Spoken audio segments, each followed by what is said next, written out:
And Kunku, of course, right? We talked about him. He's out. Yeah. Mudryk is out. I mean, there's 5 more on that list, but yeah, it's. I will say, podcast legend, our very favorite Chelsea player, Eddie Beach. Anyone who listened to us last summer knows before the Bully takeover, we made a huge deal about Chelsea signing a reserve team goalie named Eddie Beach. Also because his surname is Beach, and that is frankly perfect for the summer. Yeah. He actually he made the bench. Our boy made it. Our Eddie boy Beach. finally made the bench. We're We're only a couple more injuries away from him getting game time. But yeah, I mean, Leslie Ugochukwu, Mason Burstow, Diego Moreira, Lucas Bergstrom, Bashir Humphreys. What the fuck are these randomly generated players? Create a player ass sounding, man. I'm not sure they're real. I think they put names on the game sheet. That's it. Like, fuck it, we need to show someone there. Get some fans, put them in tracksuits, just have them sit on the bench. But hey, yeah, I think it was the first home win since March. So we'll take it. Yeah. We're gonna run to the next fixture. Yeah. Damn. Let's move on as well.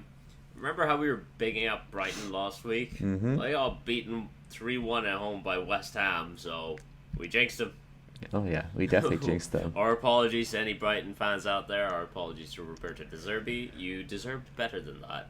But, I mean, they didn't deserve the win in this. At one point, West Ham were 3-0 up with 18% possession. And just some nice goals in there, too. That is just, like the perfect counter-attacking game. Do you know what I mean? Like, yeah. Antonio just completely bullies whoever was playing. I forget who it was on for Brighton on out wide, but just bullies him. Finds Ward-Prowse, who scores a goal that's not from a set piece. What is it? Is that allowed? Is that allowed? I don't know. I can't remember the last time he scored a non-free kick goal. Yeah, like, not a free kick or a penalty. Like, yeah, that's right. Hey man, you do you, James Ward-Prowse, but that is not why they signed you. But he's looking like just a great signing so far for West Ham. Yeah, he's settling in really well. Yeah, he's a perfect David Moyes player too. Yeah, definitely. And then the second goal that they scored, again, another counter, and I forget who puts the ball in. Maybe was it Benrahma or Paqueta? I can't remember who was to put the ball in for Bowen, who's running back post almost run. Puts the ball. Jarrod Bowen is an underrated player, man. Oh, that touch! Oh my god, that touch is special. Like, he is an underrated player, in my opinion. Like, he is so good. Yeah, I mean, what was it, 2 seasons ago, right, where he just had that breakout year where he was scoring so many goals, and then it was a bit like West Ham just in general. Last year was a bit rough. Yeah. I think they struggled with the fixture list a bit. Oh, big time, yeah. But no, he was fantastic. And then Antonio himself getting the third goal, like, he deserved it. Like, he deserved a goal for to play this game. Yeah, he did the old shimmy, right, and just sold. Was it? I can't remember. Was it Webster or whoever was defending their center back? I think it was Webster. Just shimmied him, lost them, and then nice finish. De Zerbi got it wrong this time. Like, he left them too open to that counter attack. Yeah, he made the Brighton defense just looked slow. They looked very slow and not strong, and maybe it was because Brighton were just so exposed. But West Ham took full advantage of it. And if that's the games that are going to, for West Ham, it's just a perfect game for them, right, to play that way. Yeah. They had the players to take advantage of that. And in the end, it was 22% possession for West Ham. And they scored 2 goals. So. They really, really dominated at the end there, to move up from 18 to 22. Yeah. But, no, great result for West Ham. But let's move on. Go through some games quickly now. Sheffield United 1, Man City 2. Rodri's fucking clutch. I hate how Man City went from Fernandinho, this outstanding defensive midfielder, straight to Rodri another outstanding defensive midfielder. Do you know how long Man United had to wait to go from Michael Carrick to Casemiro last season? Waited years. It's not fair. It's not fair. He's so good. Such a sweet finish. Do you know what I mean? Just hammers it into the top corner. I'll also say, why do defensive midfielders strike a ball better than anyone else? Like, think about like some of the hits Casemiro has had. Yeah. Nemanja Matic, like Michael Essien has some bangers. Yeah. Like the defensive midfielders just hit that ball different. They don't take too many shots in games too, so you wouldn't expect their to be on with their technique and all that. Yeah, I guess I don't know. With City, you know, the late goal, they had 30 shots in this game. You know, they had a lot of attempts. They had a lot of good chances. And like they had a missed pen as well early on from Haaland, which you don't expect to see. They just, for me, they haven't really been finishing very well this season. Yet they have 3 wins from 3 games. They're still getting the wins, and for me, they haven't actually looked that great. They haven't played that great. They've had a lot of missed opportunities, and they're already 3 wins in. It's like they're only gonna get better, right? Damn. Are they the only team with 3 wins? I think so. Yeah, I think they are. Yeah, they're the only team with. West Ham are second in the table. Yeah, West Ham. Early days. They've had a good start. They've had a good start indeed. But yeah, City just clutch, and that's the thing. Sheffield United, they came back into this. Mm-hmm. Like Haaland did, of course, he eventually got his goal. Celebrated with a fan who later, as it turned out, was apparently a former world champion boxer. Security's got to get a little bit tighter there for that to happen. Okay. I mean, if he decks one of the security guards, they're down for a while. But Sheffield United got back into this. They scored. They equalized. I forget the guy's name because Bogle. Who knows anyone on Sheffield United? Yeah. Jayden Bogle. That's, again, it's not a real name. What I remember from Chelsea's bench all over again. What I remember from that is Kyle Walker tries a back heel in his own 18-yard box on the goal line to try and get rid of the ball.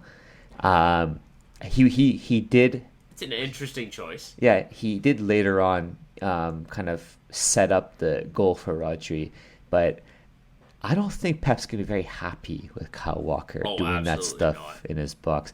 I wouldn't be surprised if we don't see Walker start the next game or so, just as a little bit of punishment for that. That's not going to cut it with Pep for sure. But Pep had some sort of back surgery, so I don't think he was on the bench for this one.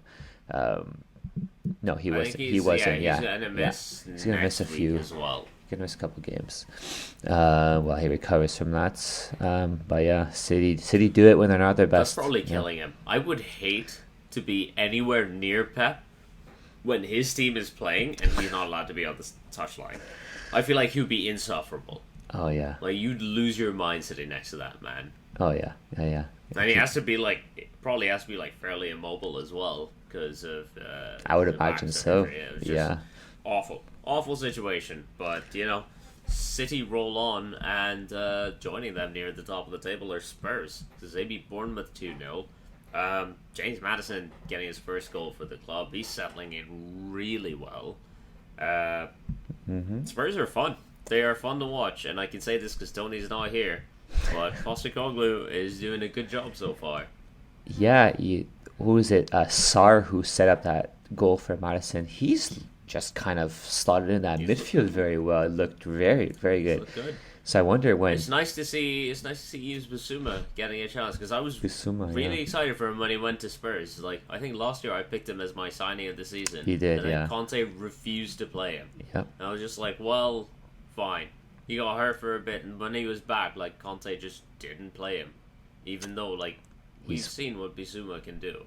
Yeah. He's very good at Brighton. One of their best mids. It's going to be interesting when Bentancur comes back from his injury. Is he gonna have to? Because he was also one of their bright spots last season, but yeah, before getting hurt. So I wonder if he slots back in there. But Sarah's doing a really good job of cementing his place in that midfield. Yeah. I really like honestly, Son, Madison, Kulusevski. I really like those three forwards together. If only they had someone not named Richarlison playing in the striker spot. Fucking Richarlison. You know what? I had some hope that he would recapture some of that Everton form because, he doesn't have Kane in front of him now. He's gonna get all the game time. He's gonna be leading the line for them. Mm-hmm. He didn't turn into a bad player overnight. Like, he was good at the World Cup for Brazil.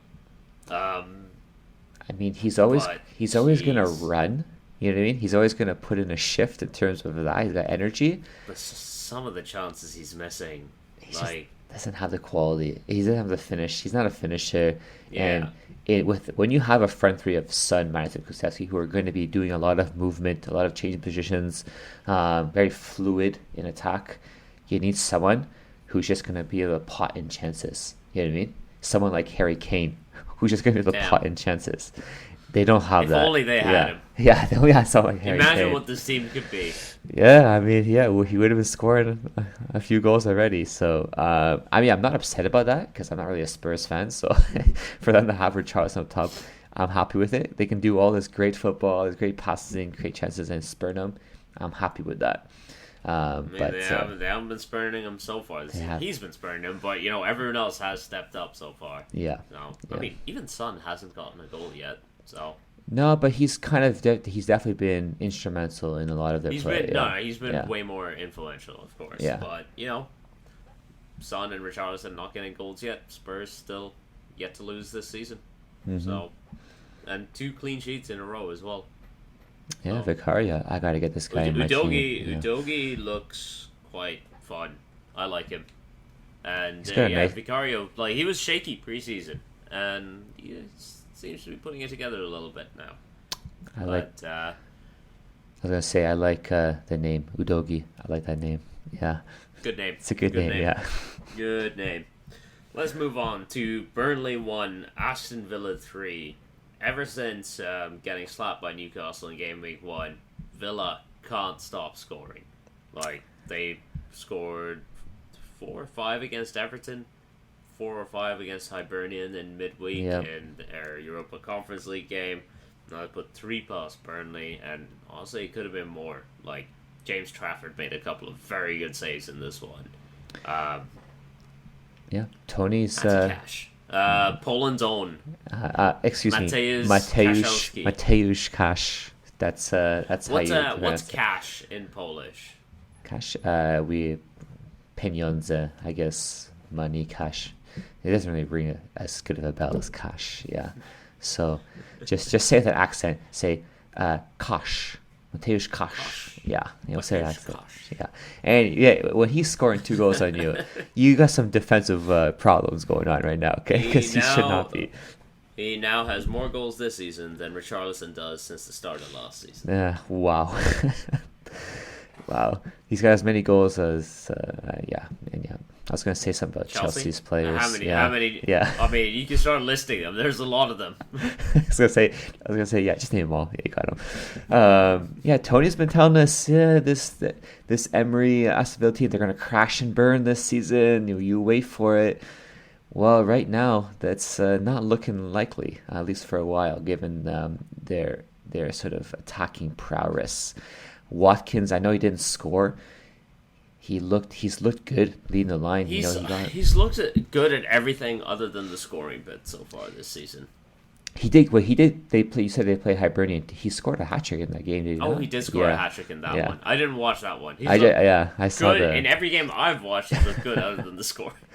But he's done well leading the line. Cash has looked good. Digne has looked good on the other side. So the thing with Digne, so Villa this entire game, the way they won this was by just destroying Burnley on the left hand side, on Villa's left hand side. Mm-hmm. It was Digne and McGinn. McGinn has also been outstanding for them since that first game. They just tore Burnley's left side apart to the point where Benson, Burnley's right winger, got yanked at halftime because he wasn't tracking properly. Right. Digne in possession, fantastic. Like, some of the crosses he's been putting in so far this season have been unreal. Out of possession, he's still a liability. He got bullied for Burnley's goal. Like, who scored it? Why am I blanking Foster. on this? Foster. Yes, Lyle Foster just held him off.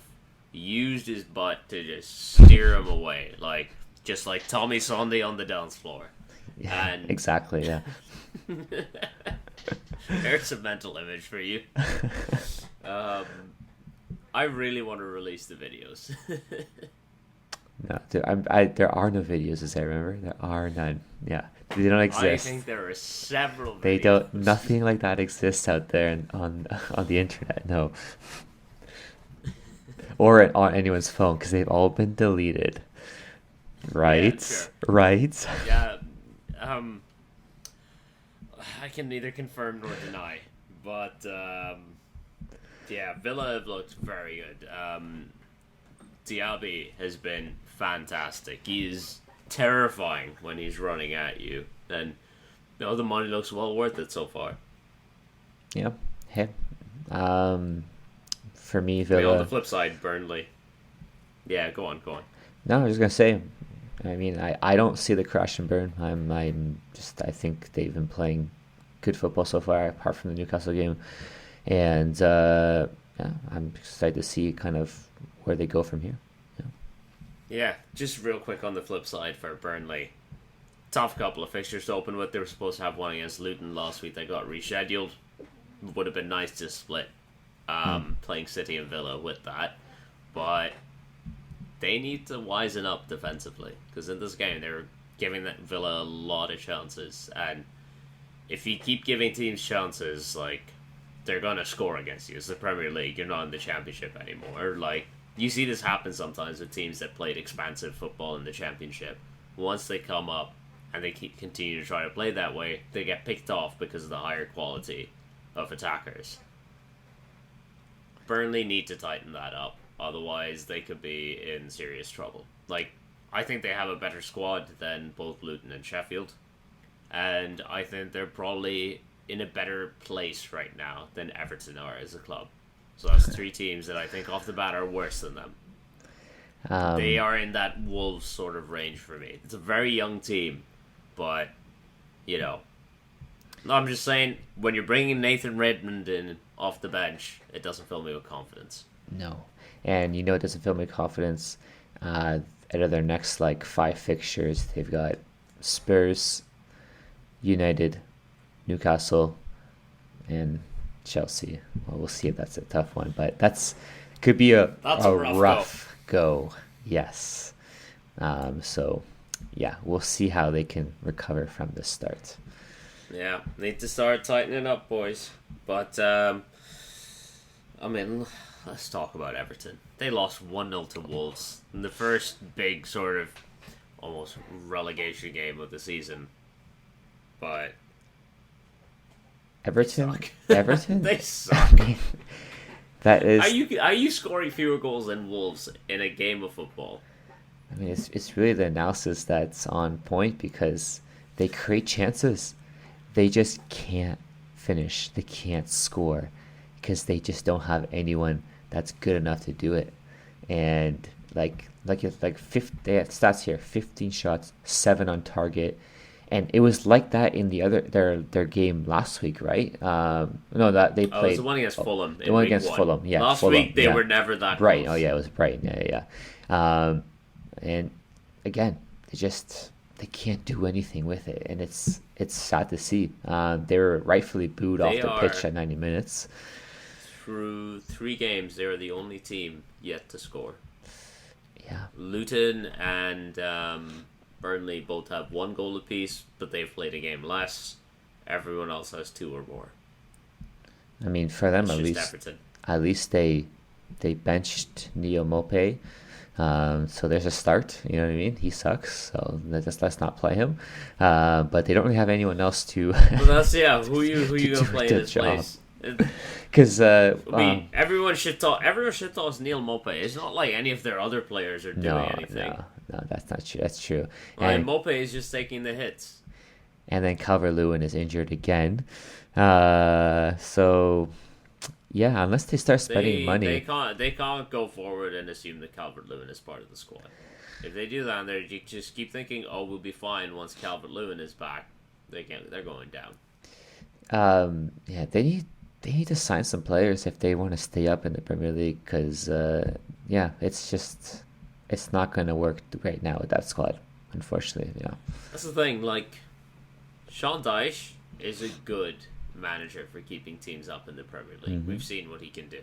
Mm-hmm. He kept Everton up last season, but I don't know if Sean Dyche can fix this. Like, this goes well beyond Dyche. Like, this club is just a mess from the boardroom down, and it's filtered through to the pitch, and it's staining everything. It's time to bring back Super Frank. Frankie. It's time to bring him back. He can save this squad, this team. A few years ago, Everton had Carlo Ancelotti as their manager, and now this is them now. Yeah, it wasn't. Yeah, you're right. It wasn't that long ago before they had Ancelotti. Yeah, and they spent a lot of money on some crap players, and it's hurt them long term. And now they can't spend money, I guess, because they have none. I'm sure the board will probably turn around and sack Dyche October, November, probably sooner if this kind of form keeps up. But I don't know, who do they replace him with? Who's coming to take over this Everton job? Unless no one wants this job.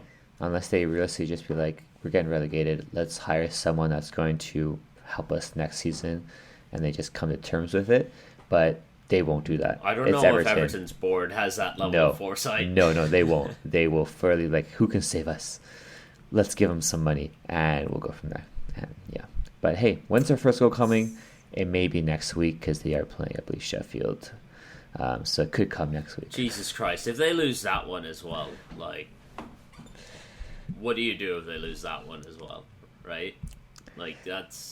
They need to win that one, not draw it. They don't just need a point. They need to fucking win that one, because otherwise, people are gonna start writing the obituaries for Everton. Yeah, start with scoring first, and then go from there. Last game of the weekend. Just mentioned the score. Brentford won. Palace won. But pretty much, if you're told Brentford are playing Crystal Palace, you're probably expecting a 1-1 draw. But do we have any transfer news or anything that's come through while we've been doing this? I mean, the big stuff has been the Kukurea news. You say big stuff. You keep bringing up Kukurea. This is. I mean, for me, it's big to potentially get him out of the squad for a year. Speaking of big, there is big. Rom. Yes, that's right. Might be off the roll. You might be rid for a season. It may not even be just be might. I think it's almost 100% confirmed that he is going to Roma.